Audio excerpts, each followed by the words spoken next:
Assalamualaikum warahmatullahi wabarakatuh. Pada kuliah kelima, mata kuliah dasar-dasar oceanografi, kita akan mempelajari tentang gelombang. Sebelumnya, perlu kami sampaikan bahwa materi kuliah ini diambil dari berbagai sumber dan diusahakan ditampilkan selengkap mungkin agar memudahkan dalam pengajaran. Kami tidak mengklaim apapun terkait dengan hak cipta atau intelektual dari materi kuliah ini. Setelah mengikuti kuliah ini, diharapkan mahasiswa mampu menjelaskan definisi tipe dan gaya pembangkit gelombang, serta metode pengukuran gelombang. Pada kuliah ini, kita akan mempelajari tentang klasifikasi gelombang, gerak orbit gelombang, deformasi gelombang, gelombang internal atau internal wave, serta metode dan instrumen pengukuran gelombang. Berdasarkan arah rambatannya, gelombang dikelompokkan menjadi gelombang longitudinal dan gelombang transversal. Apabila pergerakan partikel medium perambatannya dan arah rambatan gelombangnya searah, maka gelombang tersebut dikategorikan sebagai gelombang longitudinal. Perhatikan titik merah pada gambar berikut. Titik merah tersebut adalah partikel yang ada pada medium perambatan gelombang. Partikel bergerak dengan arah perambatan gelombang. Sedangkan pada gelombang transversal, partikel medium bergerak tegak lurus dengan arah perambatan gelombang. Perhatikan gambar berikut. Partikel bergerak vertikal, sedangkan gelombang merambat secara horizontal. Gelombang di laut umumnya berbentuk gelombang sinus atau gelombang transversal. Parameter pada gelombang meliputi panjang gelombang, periode gelombang, tinggi gelombang, dan kecepatan rambat gelombang. Perhatikan gambar berikut. Amplitudo adalah jarak antara puncak gelombang dengan titik kesetimbangan. Sedangkan tinggi gelombang adalah jarak antara puncak ke lembah. Panjang gelombang adalah jarak antara dua buah puncak terdekat.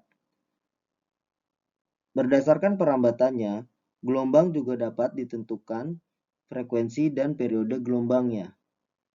Frekuensi gelombang adalah banyaknya siklus gelombang dalam 1 detik. Frekuensi gelombang dapat dihitung dengan cara mengamati banyaknya puncak gelombang dalam satuan waktu. Periode gelombang adalah waktu terjadinya satu siklus gelombang utuh. Periode adalah seperfrekuensi dan begitu juga sebaliknya.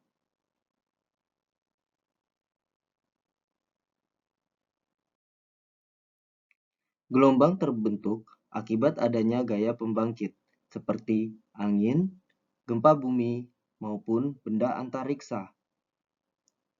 Di lautan, gelombang diklasifikasikan ke dalam beberapa jenis. Perhatikan gambar berikut. Gelombang yang dibangkitkan oleh angin memiliki periode kurang dari 5 menit.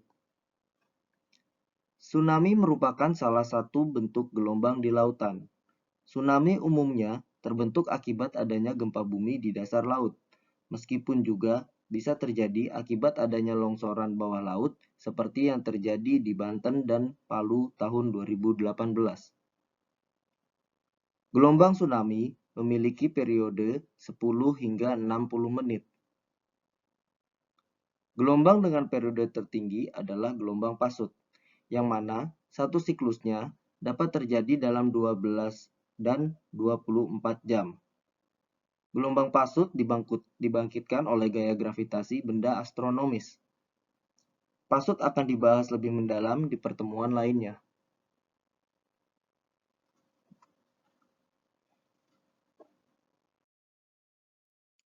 Bagaimana proses terbentuknya gelombang? Perhatikan gambar berikut. Angin bertiup di atas permukaan air dan menimbulkan gaya gesek.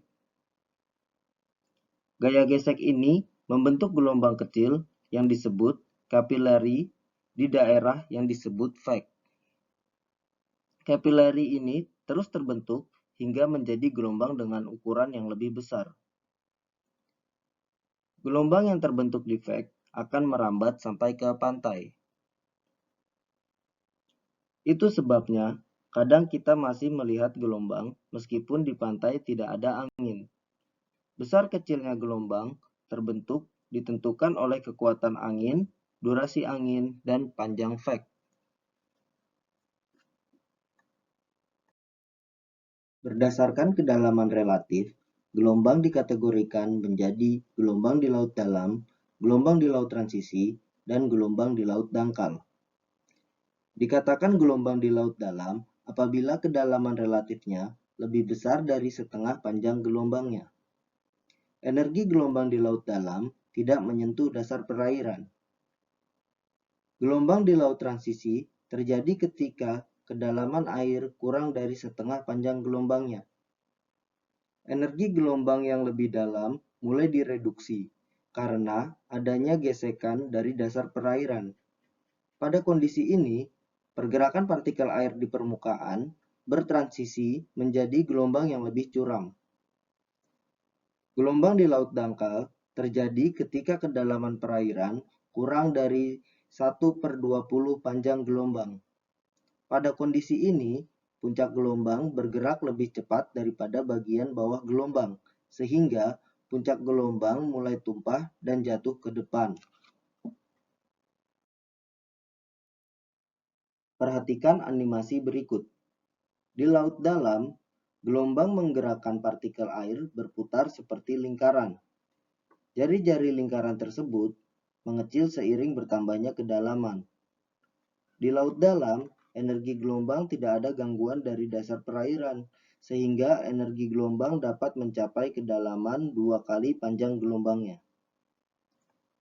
Pada animasi berikut, burung yang ada di permukaan bergerak memutar mengikuti pergerakan gelombang.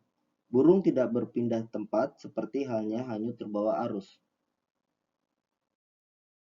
Ketika gelombang memasuki perairan dangkal, gelombang mulai dihambat oleh dasar perairan. Partikel air yang tadinya bergerak membentuk lingkaran berubah menjadi berbentuk elips. Gerakan horizontalnya tetap, sedangkan gerakan vertikal mengecil dengan berkurangnya kedalaman. Pada gambar berikut menjelaskan bahwa semakin ke arah darat, panjang dan kecepatan gelombang akan semakin menurun seiring berkurangnya kedalaman. Sedangkan tinggi gelombang akan semakin meningkat. Proses ini disebut shoaling.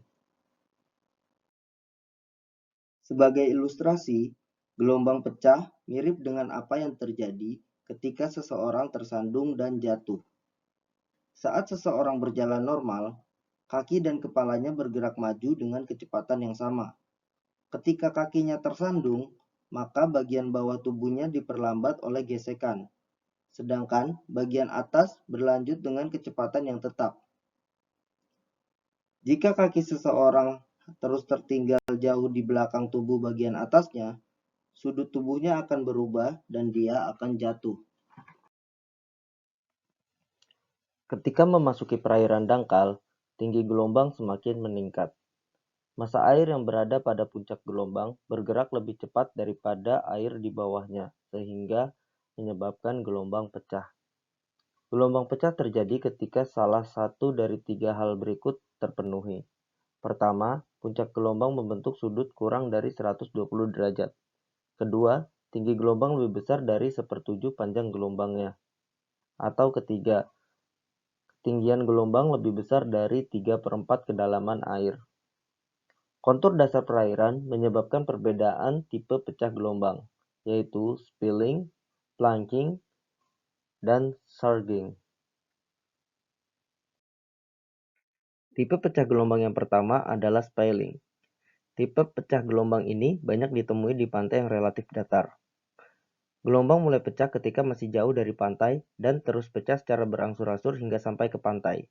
Karena pecahnya secara berangsur-angsur, waktu pecah gelombang relatif lebih lama dari tipe pecah gelombang lainnya. Gambar A menunjukkan mekanisme spilling dari nomor 1 ketika gelombang datang hingga nomor 5 ketika gelombang pecah. Tipe pecah gelombang berikutnya adalah plunging. Plunging terjadi di perairan yang memiliki kemiringan curam, umumnya pantai berbatu atau berkarang. Gelombang pecah dengan puncak memutar, seperti terlihat pada gambar C. Gambar A menggambarkan mekanisme pecah gelombangnya. Nah, tipe pecah gelombang ini yang umumnya digemari oleh para peselancar untuk melakukan olahraga surfing. Tipe pecah gelombang yang terakhir adalah surging. Surging terjadi di pantai dengan kemiringan yang sangat curam, lebih curam dari tipe pecah gelombang plunging. Ketika gelombang sampai ke pantai, gelombang akan langsung pecah dan merefleksikan ke arah laut. Gambar A mengilustrasikan mekanisme pecah gelombang surging.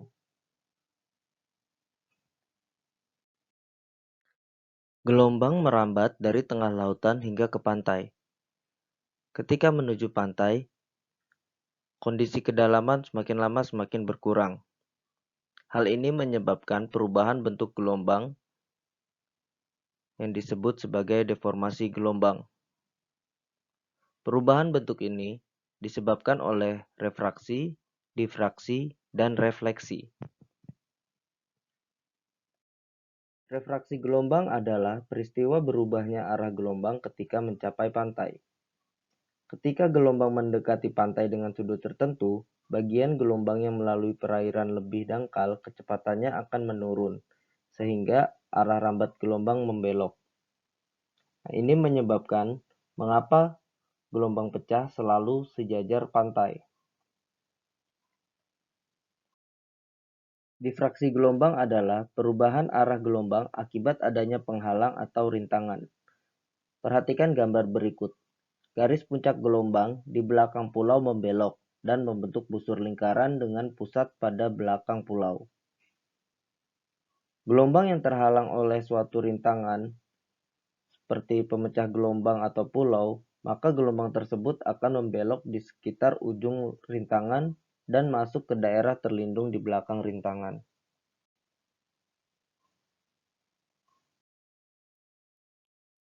Ketika mendekati pantai berbatu yang curam, gelombang yang menuju pantai akan dipantulkan balik menuju laut.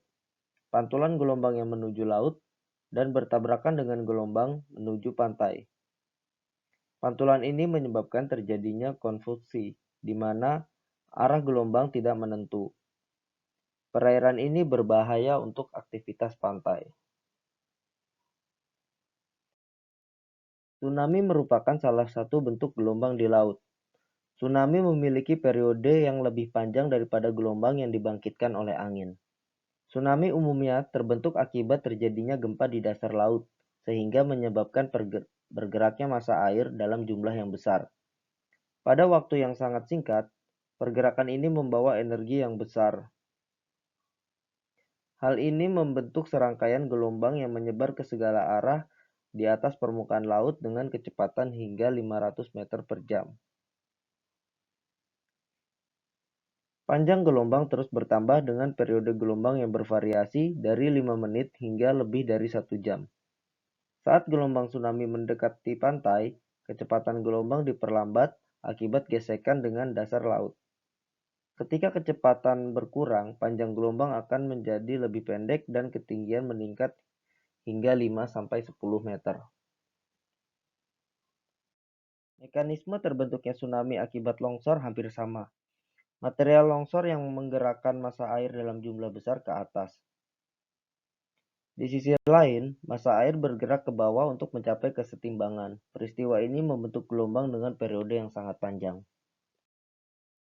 Internal wave atau gelombang internal adalah gelombang yang menjalar di dalam lautan atau badan air yang disebabkan oleh perbedaan densitas.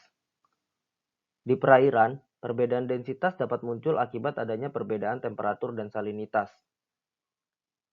Densitas merupakan fungsi dari temperatur dan salinitas. Gelombang internal memiliki variasi panjang gelombang dari beberapa meter hingga beberapa puluh kilometer.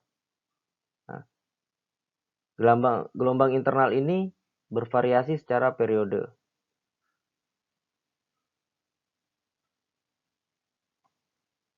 Nah, pada gambar terlihat bahwa massa air dengan densitas lebih rendah ada di permukaan. Lalu, Massa air dengan densitas lebih tinggi ada di lapisan bawahnya. Nah, internal wave terbentuk di antara dua lapisan tersebut. Internal wave membantu pengadukan sehingga dapat membuat perairan menjadi lebih subur. Pengukuran gelombang dapat dilakukan dengan berbagai cara. Salah satunya adalah pengamatan visual. Metode ini paling mudah dilakukan namun memiliki tingkat ketelitian yang paling rendah. Pengukuran menggunakan batang palem atau tiang pancang yang telah diberi skala sebagai alat bantu. Pengukuran dilakukan dengan mencatat waktu dan ketinggian saat puncak dan lembah gelombang melewati satu titik.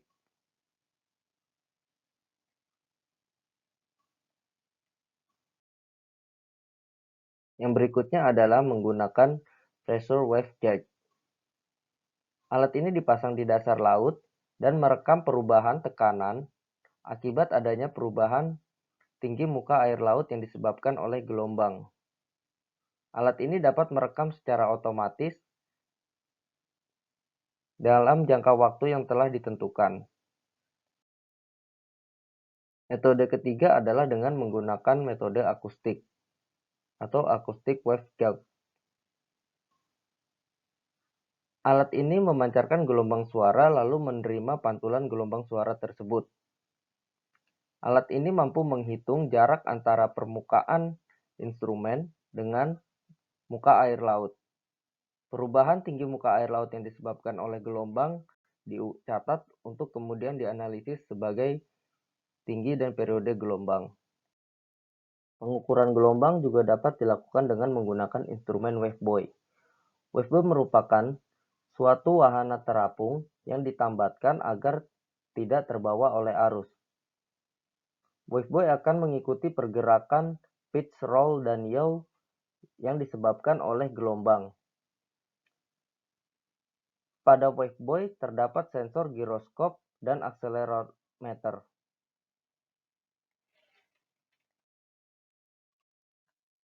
Yang berikutnya adalah mengukur gelombang dengan menggunakan gelombang elektromagnetik frekuensi tinggi atau HF radar. Pengukuran ini menerapkan efek Doppler di mana ketika gelombang elektromagnetik mengenai suatu objek yang bergerak, maka gelombang pantulannya akan mengalami yang namanya pergeseran frekuensi. Pergeseran frekuensi ini digunakan untuk menentukan parameter gelombang. Gambar berikut adalah mekanisme pengukuran gelombang dengan HF radar. Sekian materi kuliah hari ini. Terima kasih atas perhatiannya. Wassalamualaikum warahmatullahi wabarakatuh.